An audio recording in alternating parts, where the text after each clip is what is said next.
Estas semanas hemos estado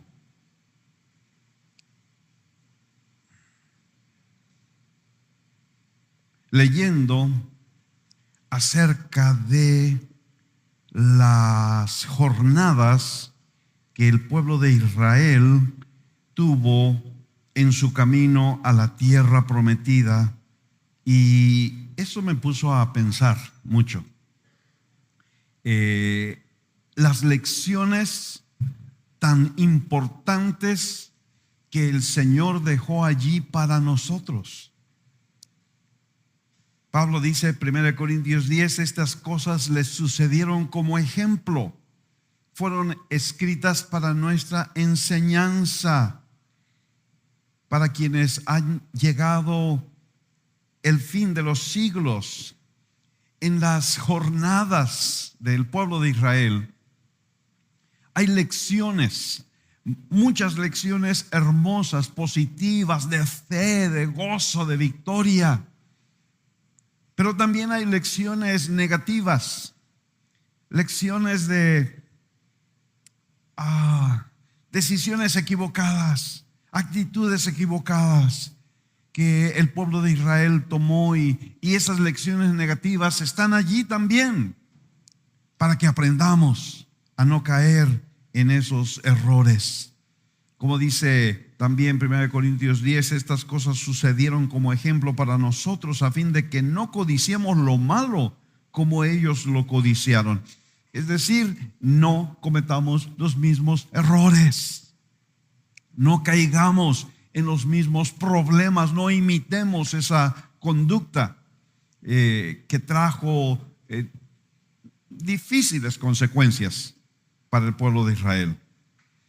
En el cuadro que sigue les puse el esquema general, 7 lecciones, 7 etapas, empezando en Egipto, terminando en Canaán. Y a través de esos 40 años viviendo experiencias increíbles como la Pascua, el cruce del Mar Rojo, el caminar bajo la nube, las jornadas en el desierto, de hecho 12 desiertos que ellos pasaron, el cruce del río Jordán y pisar la tierra prometida. Todo empieza en Egipto, y aunque hay muchas referencias que puse por allí, no las vamos a ver porque no vamos a tener el tiempo, pero ustedes lo pueden consultar después. Empezamos en Egipto. ¿Y qué es lo que Israel vivió en Egipto? ¿Qué es lo que Israel sufrió en Egipto? ¿Cuál fue su experiencia allí? Fue una experiencia de opresión, de trabajos duros, de amargura, de dura servidumbre, de muerte para sus hijos, de la crueldad de sus capataces. Fue una experiencia de gemir y de clamar delante de Dios por muchos años. Fue una experiencia de aflicción y sufrimientos. Eso es lo que ellos vivieron en Egipto. Años después, en algunas ocasiones, algunos de ellos van a decir: ay, cómo extrañamos las ollas de caldo de Egipto. Ay, cómo extrañamos las cebollas y los melones de Egipto. Ay, quisiéramos volver a Egipto. Vamos a nombrar un capitán para regresar a Egipto. ¿De veras? ¿De veras querían regresar a Egipto? ¿A esa opresión, a ese sufrimiento, a ese maltrato, a ese abuso? ¿A eso querían regresar? Pues sí, se les olvidó. Se les olvidó lo que Egipto significaba. Se les olvidó el duro trato que ellos recibieron en Egipto. La muerte, los golpes, el sufrimiento, el abuso. Se les olvidó. Y esto es la primera lección que yo quiero señalarles. No olvidemos que Dios nos sacó de Egipto, y lo que hay en Egipto, aunque tiene adornos de oropel, aunque tiene adornos luminosos de neón o de LED ahora, Lo que hay en Egipto es sufrimiento y dolor, decepción, engaño. No olvidemos que el Señor nos sacó de allí con poder y nunca anhelemos volver allí. El plan de Dios era sacarlos de aquella tierra, dice Éxodo 3:8, cuando está hablando con Moisés, le está encomendando esta misión. Quiero sacar a mi pueblo de Egipto para llevarlo a una tierra buena y espaciosa, a una tierra que mana leche y miel. Y ahí está todo el desarrollo, desde Egipto hasta la tierra prometida, la tierra que mana leche y miel. Una tierra que la descripción que hace el Señor de esa tierra es maravillosa, porque Canaán era una tierra buena, espaciosa, que mana leche y miel, que tiene corrientes de aguas en abundancia, que produce trigo, cebada, vides, higueras, granados, que produce aceite de oliva y miel. Una tierra donde les dijo el Señor: comerán pan sin escasez, nada les faltará. Además es una tierra que contiene hierro y cobre, todo lo que ellos necesitaban para tener prosperidad, para tener bendición, para estar plenamente satisfechos. Esa es la clase de tierra a donde Dios planeaba llevarlos. Y claro que todo lo que ellos vivieron tiene una aplicación inmediata a nuestra vida, porque en Tito capítulo 3 versículo 3 dice que nosotros también éramos necios, desobedientes, extraviados, esclavos de deleites y placeres diversos, viviendo en malicia y envidia, aborrecibles y odiándonos unos a otros. Nosotros éramos esclavos. Nosotros estábamos sujetos bajo ese yugo en el mundo, y el príncipe de las tinieblas es el gobernante allí. Entonces, aunque parece que el mundo ofrece muchos gozos y deleites y muchos éxitos, en realidad lo que el mundo ofrece son cadenas de esclavitud. Son cadenas que le roban la vida a la gente, que los atan en hábitos, en adicciones, que los destruyen, que los matan. Nosotros estábamos allí y hacíamos, nos dice Romanos 6, versículo 20, que éramos esclavos del pecado y hacíamos cosas de las cuales ahora nos avergonzamos. Son cosas vergonzosas, son cosas que se hacen en la oscuridad, son cosas ilegales, son cosas que van en contra de los principios de pureza del Señor. Entonces, el plan del Señor, nos dice 1 Pedro 2:9, es que nos llamó de las tinieblas a su luz admirable. Aleluya. Estábamos esclavos en Egipto, pero ahora Él tiene para nosotros un Canaán. De la esclavitud nos quiere llevar a la libertad. De las tinieblas nos quiere llevar a la luz. Y esos son los dos distintivos que tienen cada una de estas tierras, cada uno de estos reinos. En el uno, las tinieblas controlan todo, pero en el reino de nuestro Señor Jesucristo hay una luz admirable. Allá las cosas se hacen escondidas en las tinieblas. Acá todo es transparencia, todo se hace a la luz. ¿Cómo es que sacó el Señor a su pueblo de Egipto? A través de la Pascua, a través del sacrificio de un cordero sin perfecto, a través de derramar su sangre y aplicarla en los dos postes y en el dintel de las puertas en cada uno de los hogares del pueblo de Israel. Aquella noche, cuando ellos celebraron la Pascua, el Señor los libró de la muerte y los libró de la esclavitud, y ese mismo día, dice Éxodo 12:51, el Señor sacó a los israelitas de la tierra de Egipto. Gloria al Señor. Fue un momento de liberación, un momento de gozo, un momento de victoria.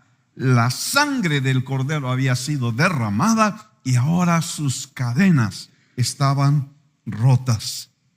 Nosotros también hemos sido liberados de las cadenas del pecado, de la maldad, del mundo, del reino de las tinieblas. Fuimos redimidos, nos dice Pedro, capítulo 1, de nuestra vana manera de vivir, con sangre preciosa, con la sangre de un cordero sin tacha y sin mancha. Nuestro Señor Jesucristo pagó el precio más alto que se podía pagar en este universo, su propia sangre. Él derramó su vida hasta la última gota para que tú y yo podamos tener libertad,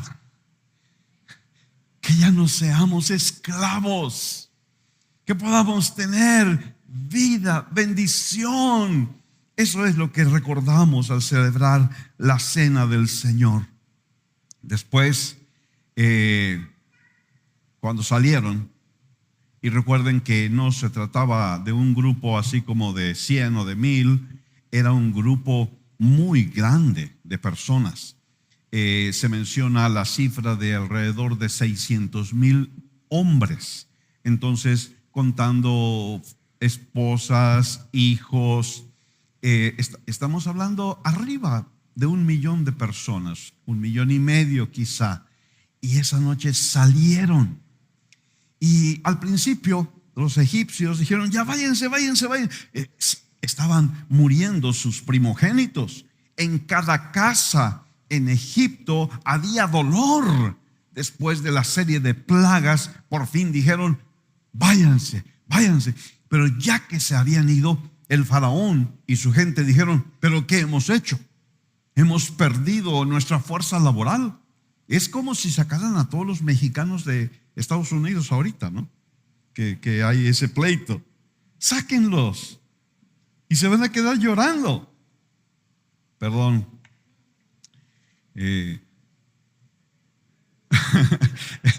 Eso es lo que pasó allá en Egipto. El faraón dijo: ¿qué hemos hecho? Y entonces se levantó para perseguirlos con todo su ejército, con todos sus caballos de guerra. Pero ahí Dios hizo uno de los milagros más grandes en la historia, cuando le ordenó a Moisés extender su mano con la vara en su mano sobre el mar para dividirlo. Y entonces el pueblo de Israel pasó por en medio del mar, caminando como en tierra seca. Ya después, cuando los egipcios lo intentaron, encontraron allí la muerte. Ahora, esa experiencia del pueblo de Israel, el apóstol Pablo nos dice en 1 Corintios 10, en el versículo 2, que en Moisés todos fueron bautizados en la nube y en el mar. Entonces, eso quiere decir que esta experiencia del pueblo de Israel es una figura del bautismo en agua que nosotros como cristianos debemos de experimentar. ¿Qué es lo que pasa? Miren, cuando una persona recibe a Cristo, el diablo sale perdiendo. ¿Por qué? Yo he visto esto en diferentes lugares. Allí uno de los lugares muy especiales donde vi a la que sería mi esposita fue en un lugar que se llama Usila, Oaxaca. Es un lugar muy remoto, tan remoto que no había carreteras. La única manera de llegar era por avioneta. Y allí el hermano Kellum, el misionero, estaba construyendo un templo inmenso. Era un templo como de 50 metros de largo y 20 o 25 de ancho, y se estaba haciendo la losa de concreto para ese templo. Todo lo llevaron por avión. Y ahí estaba un grupo de jóvenes trabajando, y allí vi a mi esposa. Apenas la estaba conociendo, la vi picando piedra, porque no había casa de materiales en Usila. Entonces agarraban unas piedras grandes del río y las picaban para hacer la grava, para hacer el concreto. Y ella estaba haciendo eso. Cuando la vi haciendo eso, dije, me conviene.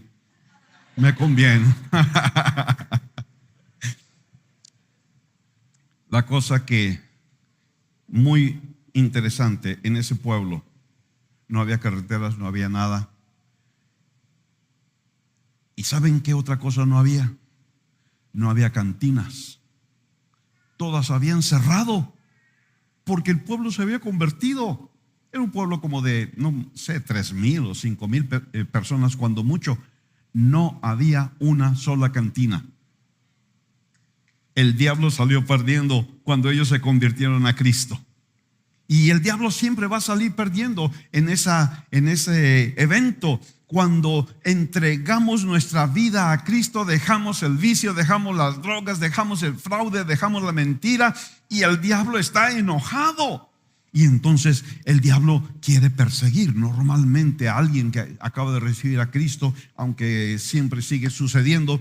El diablo va a estar enojado por lo que ha perdido y va a querer perseguir. Y así tenía el diablo al pueblo de Israel allá encerrado, encajonado entre el ejército y el mar.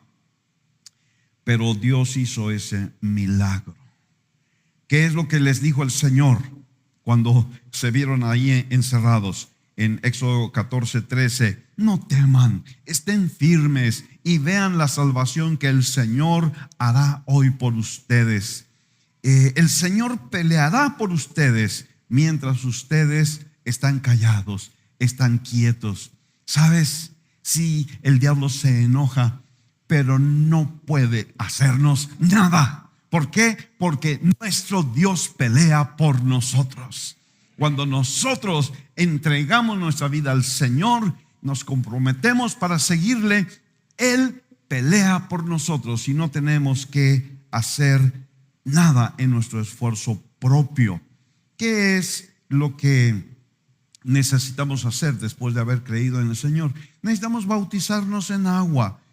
Mateo 28 dice que hagamos discípulos en todas las naciones, bautizándolos en el nombre del Padre y del Hijo y del Espíritu Santo. El bautismo entonces es la puerta de entrada al discipulado.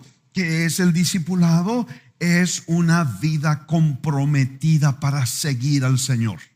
Una vida comprometida para seguir al Señor. Es decir, tú eres mi maestro, yo soy tu discípulo, yo voy a hacer todo lo que tú me enseñes, yo voy a hacer todo lo que tú me digas, yo voy a seguir tu ejemplo, yo voy a seguir tus pisadas. Cuando tomamos esa decisión de comprometernos para ser discípulos del Señor, el enemigo no puede hacernos nada. El Señor pelea por nosotros. Nosotros solamente necesitamos dar ese paso y bautizarnos, expresando nuestro compromiso con el Señor. Luego viene la experiencia de la nube. Nos dice Éxodo 13 que Dios les dio una nube para estar cubriéndolos en el día, para guiarlos en el camino, y una columna de fuego en la noche para alumbrarlos. Y esta columna de nube y columna de fuego, dice la Escritura allí, que nunca se las quitó. Todo el tiempo en que ellos iban en sus jornadas hacia la tierra prometida, tuvieron la nube y la columna de fuego. Esta nube nos va a hablar de la obra del Espíritu Santo en nuestra vida. Siempre, en todas nuestras jornadas como creyentes, nosotros podemos tener la certeza de la presencia del Espíritu Santo en nuestra vida para darnos cubierta, para darnos protección, para alumbrar nuestro camino y para darnos dirección. Hubo una experiencia particular en Éxodo 19, habían llegado al monte Sinaí y allí dice la Escritura que aconteció al tercer día, cuando llegó la mañana, hubo truenos y relámpagos y una densa nube sobre el monte y un sonido tan fuerte de trompeta que hizo temblar a todo el pueblo que estaba en el campamento. Eso ocurrió 50 días después de la Pascua, 50 días después de salir de Egipto. Fue su Pentecostés. En ese Pentecostés hubo un despliegue de luces, de poder, de sonidos, de gloria del Señor. Ellos experimentaron el bautismo con el Espíritu Santo, porque Moisés nos dice en 1 Corintios 10:2, en Moisés todos fueron bautizados en la nube. Ese bautismo en la nube corresponde en nuestra experiencia al bautismo con el Espíritu Santo. Y entonces el Espíritu Santo desciende y la gloria del Señor se manifiesta. En varias ocasiones ellos vivieron esto. En Éxodo 40, cuando levantaron por primera vez el tabernáculo, dice que la nube cubrió la tienda de reunión y la gloria del Señor llenó el tabernáculo de tal manera que Moisés no podía ni entrar, porque la nube, la presencia, la gloria del Señor era tan pesada, tan manifiesta, que no podían ni moverse allí. Los sacerdotes no podían cumplir sus funciones porque allí estaba la manifestación de la gloria del Señor que el Espíritu Santo, la nube, trajo sobre ellos.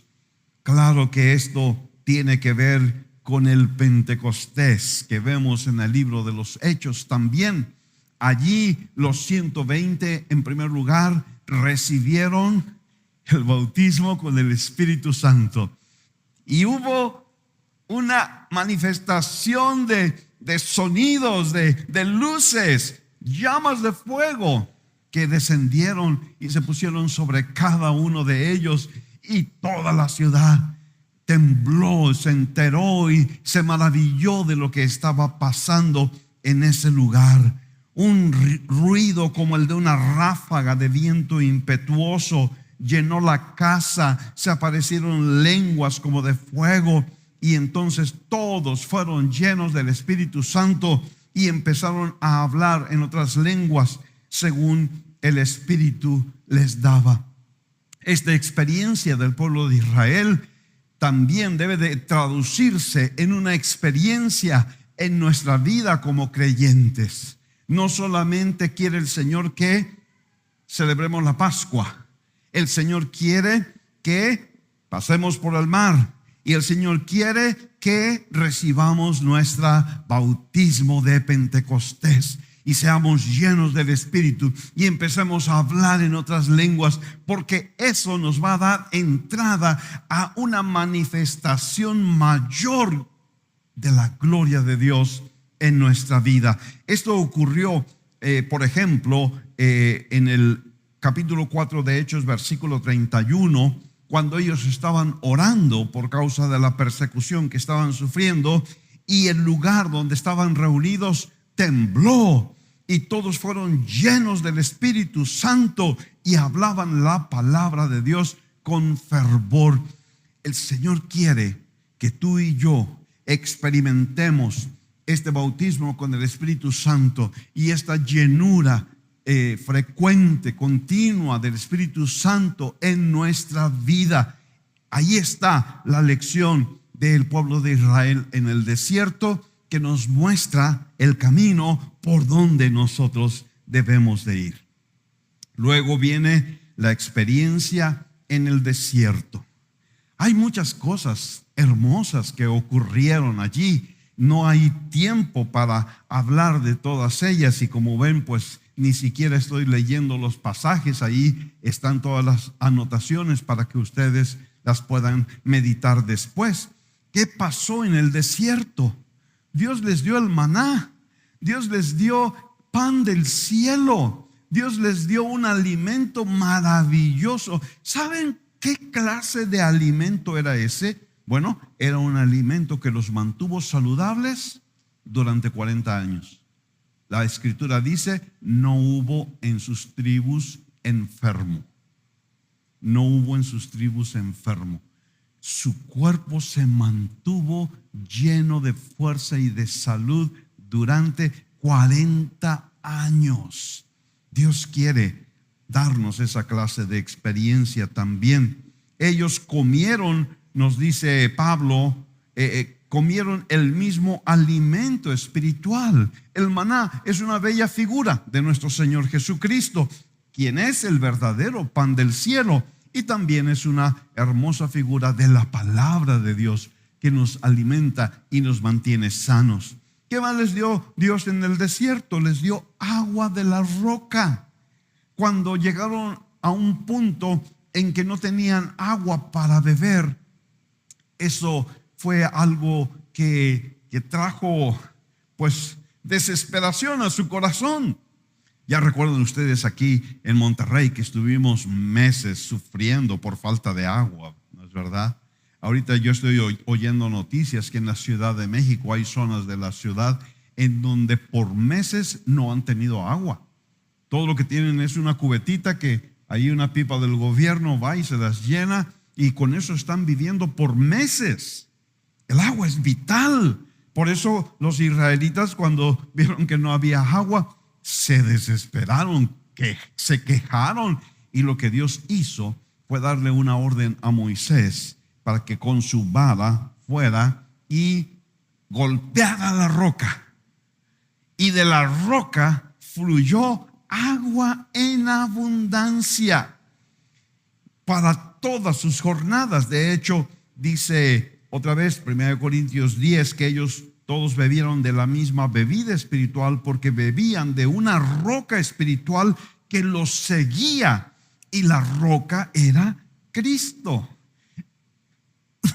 Esto es una hermosa figura porque nuestro Señor Jesucristo, que es la roca, Él fue golpeado en la cruz y de allí brota la provisión de agua espiritual, el Espíritu Santo que nos es dado en abundancia para saciar nuestra sed.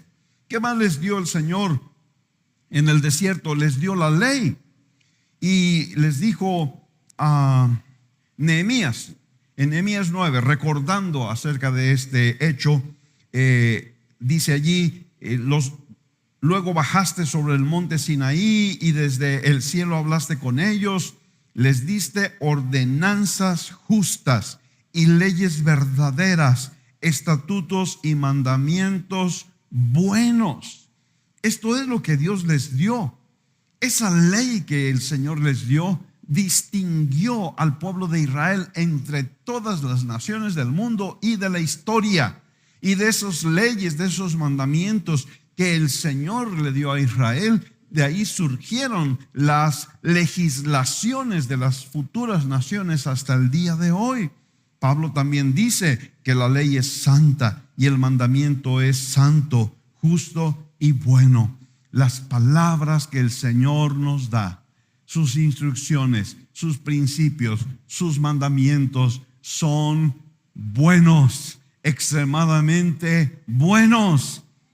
Pedro lo entendió y le dijo: Señor, ¿a quién iremos si solamente tú tienes palabras de vida eterna? ¿Qué más les dio el Señor en el desierto? Les dio la nube para guiarlos. Números 9 lo describe muy detalladamente y muestra cómo el pueblo de Israel en esos 40 años en el desierto se movía cuando la nube se movía. Si la nube quedaba quieta en un lugar, ellos acampaban. Y cada día ellos estaban pendientes del movimiento de la nube. Dice allí la escritura, si la nube se quedaba 3 días, 3 días ellos se quedaban. Si quedaba 3 meses, 3 meses ellos se quedaban. Si se quedaba un año ellos se quedaban.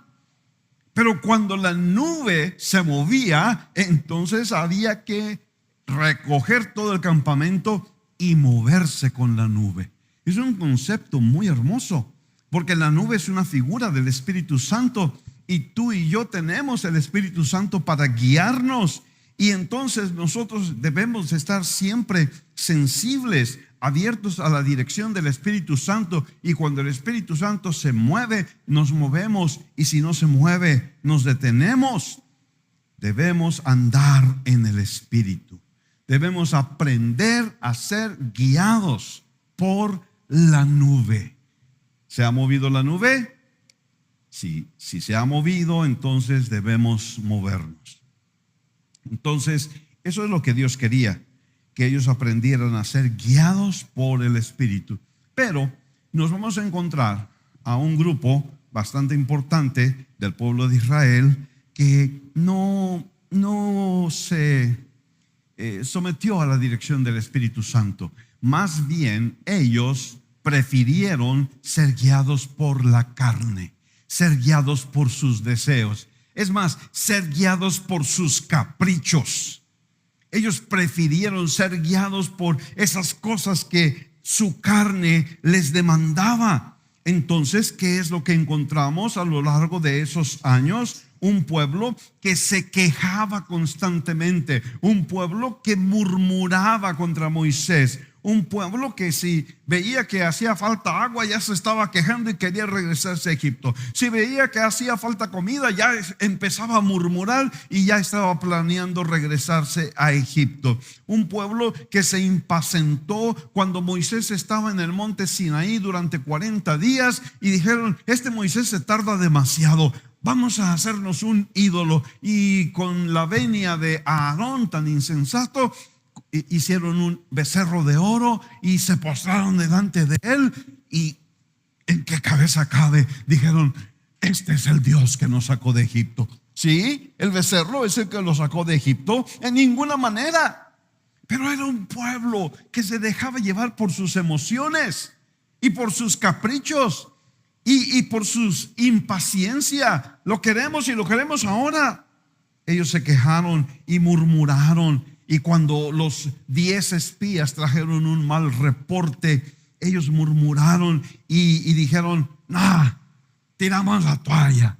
Aquí Dios nos sacó para matarnos en el desierto. Y esa tierra que según nos prometió tiene gigantes. Nunca vamos a poderla conquistar. Mejor vámonos de regreso. Esa es la clase de gente. Recordábamos también y hemos hablado en otra ocasión acerca de la rebelión de personas en particular como María o como Coré. La clase de gente que se deja guiar por su carne, por sus caprichos, por sus ambiciones, en lugar de dejarse guiar por el Espíritu de Dios, por la nube.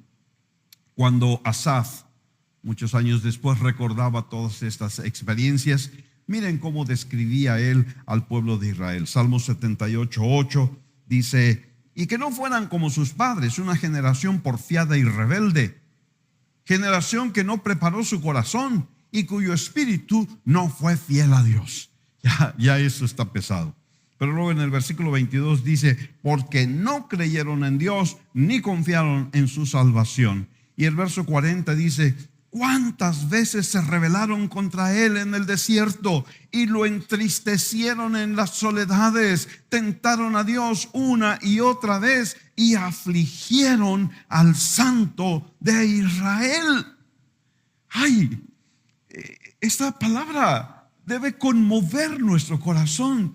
Dios se entristece, Dios se aflige, Dios está sufriendo cuando el pueblo del Señor se deja llevar por la carne y termina siendo un pueblo terco, porfiado, rebelde, infiel, incrédulo. Ahora, hay una cosa bien interesante que notar en las jornadas de Israel. Había, desde que salieron de Egipto, nos lo dice Éxodo 12, desde que salieron de Egipto, se unió a ellos un grupo de gente que no era israelita. Se unió a ellos, dijeron, mira, se van y se llevan un montón de riquezas, pues vámonos con ellos. Quizá nada más les gustaba la aventura, dijeron, pues vamos al desierto de excursión, a ver qué pasa, a ver qué encontramos. Era gente ajena al pueblo de Israel que se les pegó, pero se convirtieron en un grave problema. En Números 11, el versículo 4, dice, el populacho que estaba entre ellos tenía un deseo insaciable. Ese populacho se refiere a ese grupo de gente.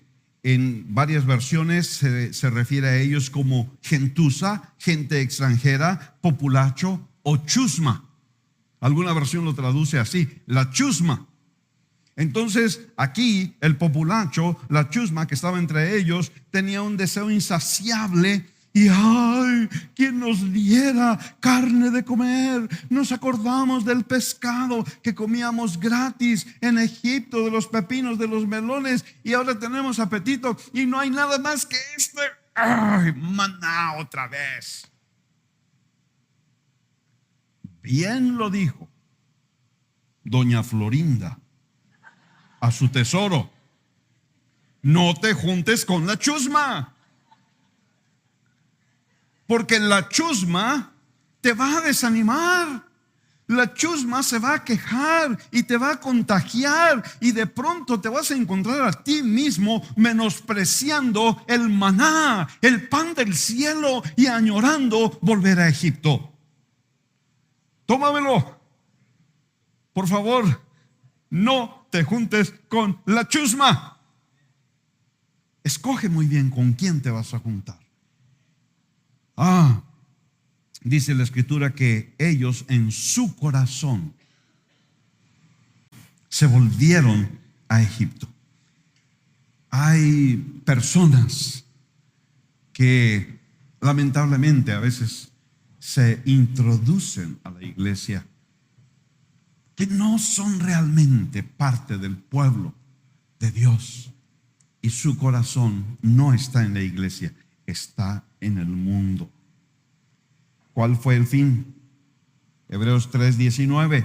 Vemos pues que no pudieron entrar al reposo, a la tierra prometida, a causa de su incredulidad, a causa de su terquedad, a causa de sus quejas, a causa de sus murmuraciones, a causa de su desobediencia, a causa de su duro corazón. No pudieron entrar a la tierra prometida.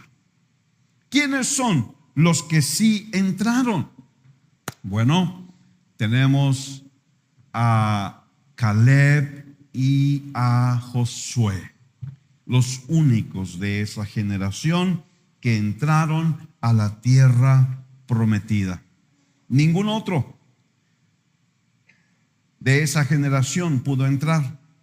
Pero de Caleb y Josué dice que Dios que ellos han seguido fielmente al Señor.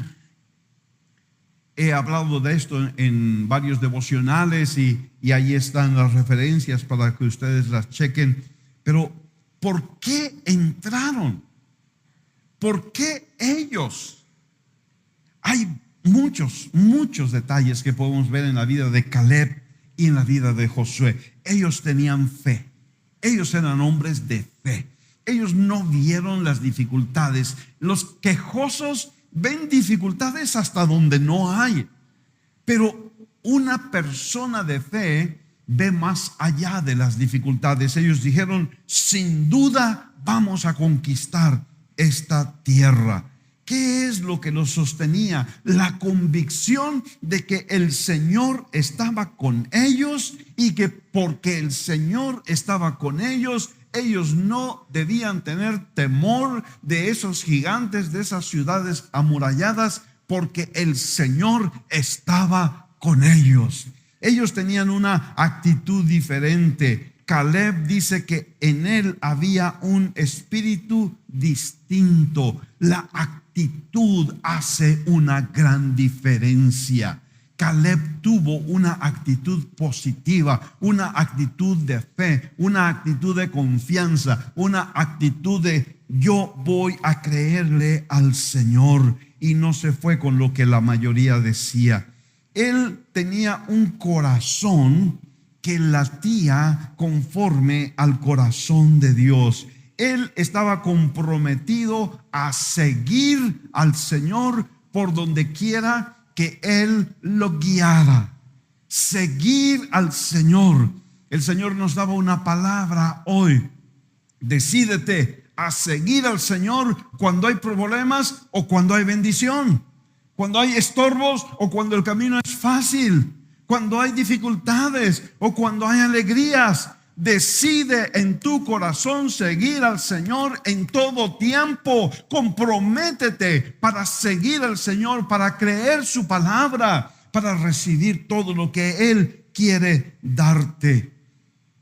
El paso del tiempo no lo desanimó, porque habían pasado 45 años desde que Dios le había dado una promesa de poseer el monte. Y después de 45 años, Caleb estaba allí sin desánimo, estaba allí con fuerzas. Tengo 85 años, dijo, pero sigo teniendo la misma fuerza que hace 45 para conquistar la tierra que el Señor nos prometió. Y por eso al final, cuando entraron a la tierra prometida, él dijo: dame ese monte, el monte que el Señor me prometió. Yo lo quiero, no importa que haya gigantes ahí, yo lo voy a tomar con la ayuda del Señor. Ser guiados por el Espíritu, tener un corazón de fe, tener una actitud diferente. Esto es lo que te va a permitir entrar a la tierra prometida. Yo creo que todos tenemos ese anhelo en nuestro corazón. Amén. Queremos poseer la tierra prometida. Queremos entrar a toda la bendición que el Señor ha preparado para nosotros. Entonces necesitamos la fe de Caleb, la convicción de Caleb, la actitud de Caleb, el corazón de Caleb, el compromiso de Caleb, el ánimo de Caleb.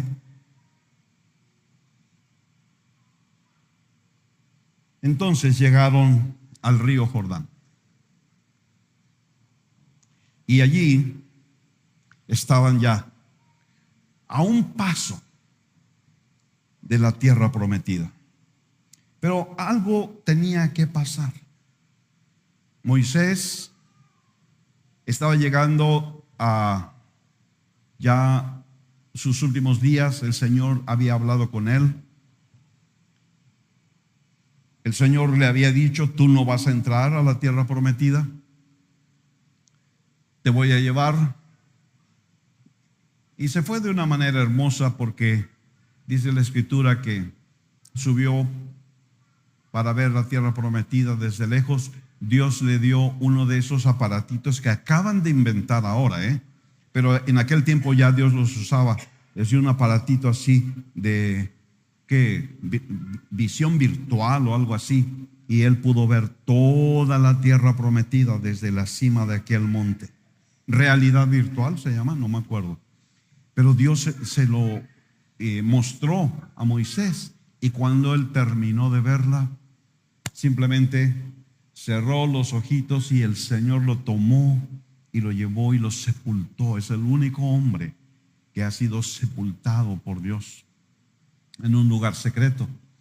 Entonces él sabía que esto estaba ya a punto de acontecer y que tenía que pasar la estafeta al siguiente líder. Y hay tantas lecciones en esto, ¿no? la forma en que Moisés lo hizo fue muy hermosa, guiado por el Señor. Él le pasó la estafeta a Josué. Josué, que era su siervo.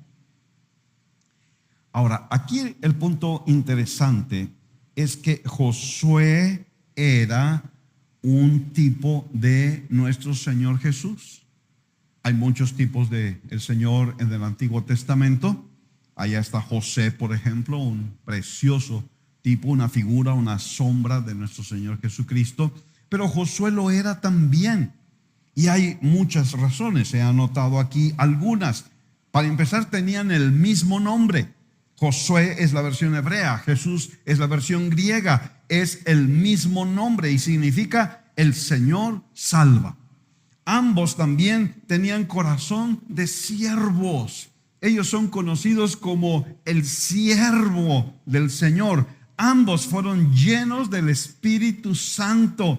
Ambos fueron pastores que salían y entraban delante de las ovejas para que no fueran ovejas sin pastor. Ambos fueron exaltados en el río Jordán. Ambos salvaron a una prostituta. Ambos vencieron a sus enemigos. Ambos le dieron reposo a su pueblo. Josué es un increíble tipo de nuestro Señor Jesucristo. Y entonces por eso llamo a esta experiencia aceptando el señorío de Cristo. Porque lo que pasó es que Moisés le impartió su dignidad a Josué, imponiendo las manos delante de todo el pueblo, a fin de que le obedezca toda la congregación, a fin de que a su palabra salgan y entren los israelitas.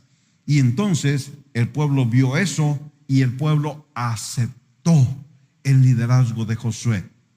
Dice Deuteronomio 34, los hijos de Israel le obedecieron. Y luego en Josué el capítulo 1 dice que el pueblo le respondió: haremos todo lo que nos has mandado. A donde quiera que nos envíes, iremos. Te obedeceremos a ti, así como obedecimos a Moisés. Este es un detalle muy importante.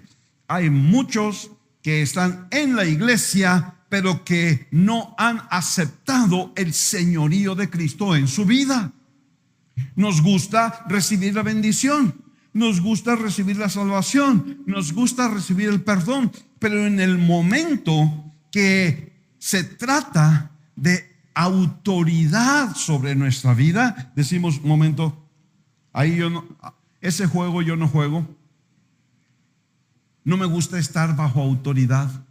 No me gusta que nadie me llame la atención. No me gusta que nadie me corrija. No me gusta que nadie me cuestione. Pero hay un problema de fondo. Necesitamos aceptar el señorío de Cristo en nuestra vida. Necesitamos aceptar su autoridad y la autoridad que Él ha puesto sobre nuestra vida. Nosotros como hijos, por ejemplo, podemos pensar: no quiero obedecer a mis padres. No me gusta, no estoy de acuerdo. Yo voy a hacer las cosas a mi manera, y si me obligan, pues voy a aparentar como que los obedezco, pero por dentro me estoy rebelando. No estamos aceptando el señorío de Cristo en nuestra vida. Necesitamos pasar por el Jordán y necesitamos reconocer la autoridad de Dios en nuestra vida y la autoridad de aquellos que Dios ha puesto sobre nuestra vida, porque toda autoridad proviene de Dios. Cristo debe ser no solamente nuestro Salvador, Cristo debe de ser nuestro Señor. Cristo debe de ser nuestro Señor. Y entonces llegamos a poseer la tierra prometida. Para ellos, la tierra prometida era una tierra literal, Era una tierra buena, tenía corrientes de agua, fuentes, manantiales.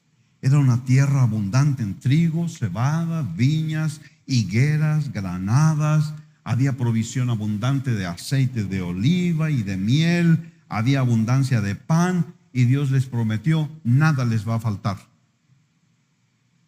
Pero, ¿cuál es nuestra tierra prometida? A todo esto, ¿no?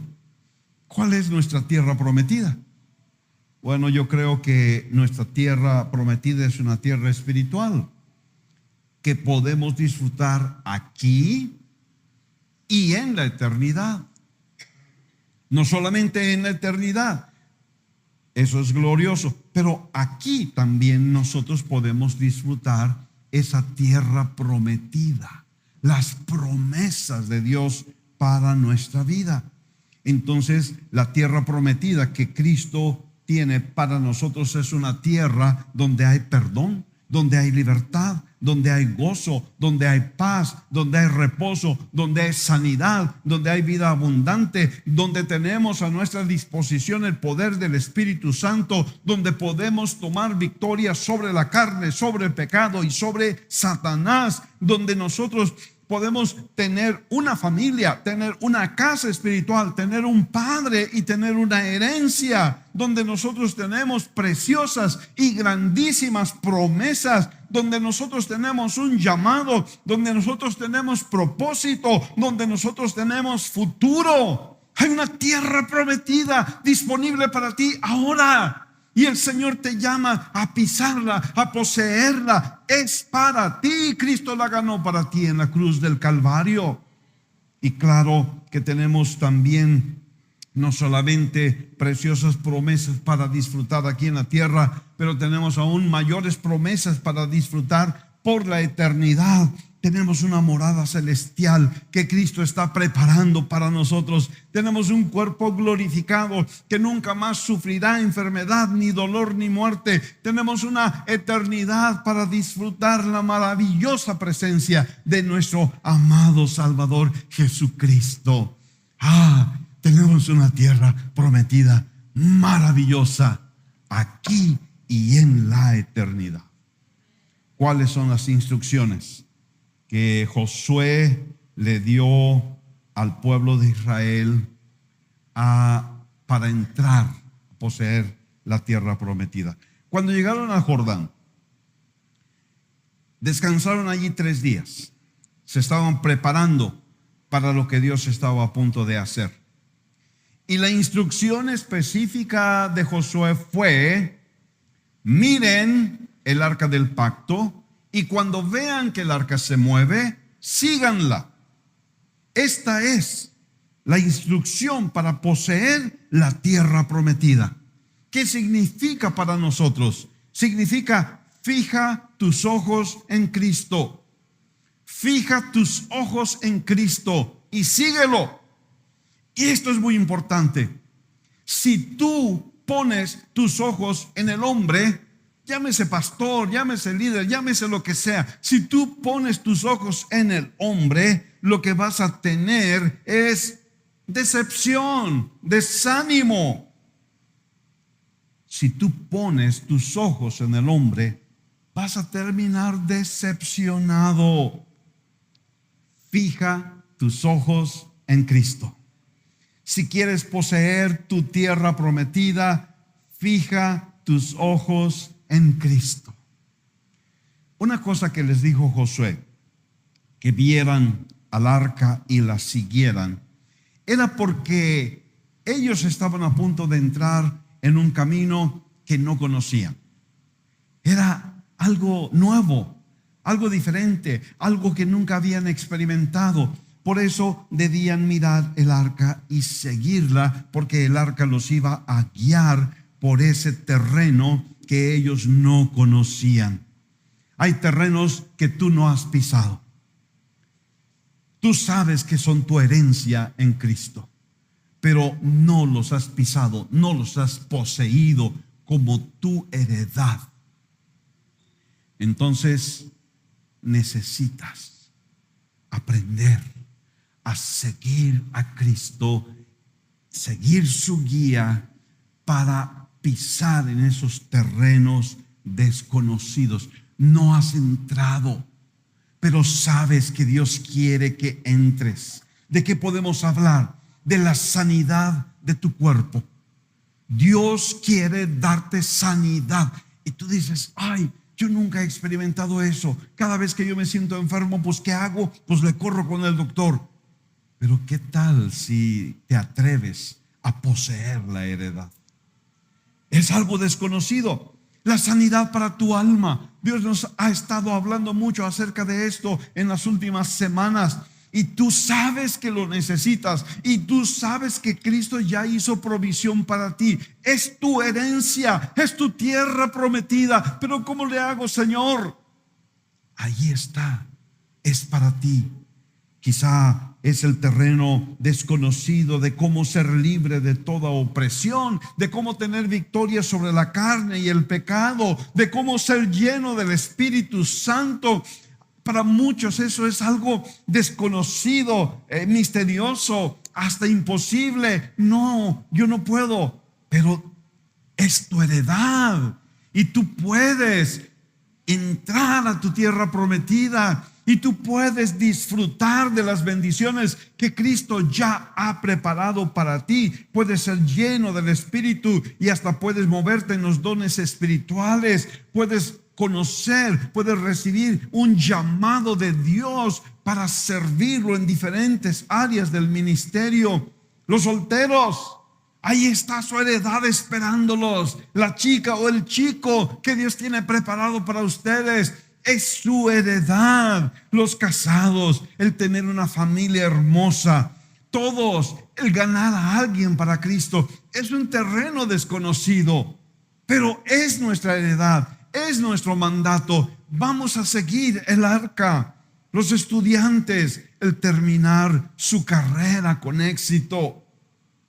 Quizás son terrenos que no has pisado, pero sigue al arca. Y cuando el arca se mueva, entonces es hora de moverse, es hora de avanzar, es hora de crecer. Pastor, ¿cómo le hago? ¿Sabes? Necesitas meter tus pies al agua. El río Jordán en ese día estaba crecido, se había desbordado. Era el tiempo en que se desbordaba. Entonces no era una decisión sencilla, pero ellos recibieron la instrucción y metieron su pie al agua. Dice la Escritura que mojaron sus pies en el agua del río Jordán. Y entonces pasó algo maravilloso. El agua del río se detuvo. Y ellos pudieron pasar y pisar la tierra prometida. Y creo que eso es lo que hace falta en muchos casos. Mete tus pies al agua, da el paso de fe, abre tu boca y empieza a adorar, empieza a confesar tu sanidad, da el paso para evangelizar, porque es cuando metes los pies al agua que el río se va a detener y tú vas a poder pasar al otro lado del río para poseer la tierra que Dios te ha dado por heredad. Aleluya. ¿Quieren ponerse de pie, por favor? Gracias, Señor, por las lecciones hermosas que tú nos das en la Escritura a través de tu pueblo. Señor, te pedimos que seamos la clase de creyentes como lo fueron Caleb y Josué. Que no haya en nuestra vida quejas. Que nuestros ojos no estén puestos en el hombre, pero que podamos seguir la dirección de la nube, podamos mirar el arca, podamos mirar a Cristo y podamos dar el paso de fe. Señor, hay promesas que tú tienes para cada uno de tus hijos aquí. Hay pedacitos de terreno que necesitamos pisar, necesitamos poseer en el nombre de Jesús. Ayúdanos ahora, Señor. queremos vivir, queremos experimentar, queremos disfrutar, recibir las bendiciones de la tierra que tú nos has prometido. Puede ser salud, puede ser libertad, puede ser provisión, puede ser victoria sobre los gigantes de la carne, de la cultura. En el nombre de Jesús, hoy queremos tomar posesión de nuestra heredad. Te damos gracias, Señor. Te damos gracias.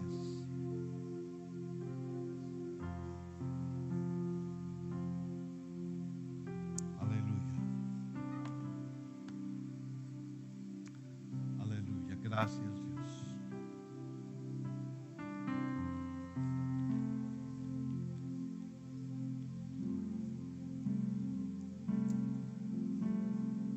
Pedimos, Señor, que cada uno de tus hijos y tus hijas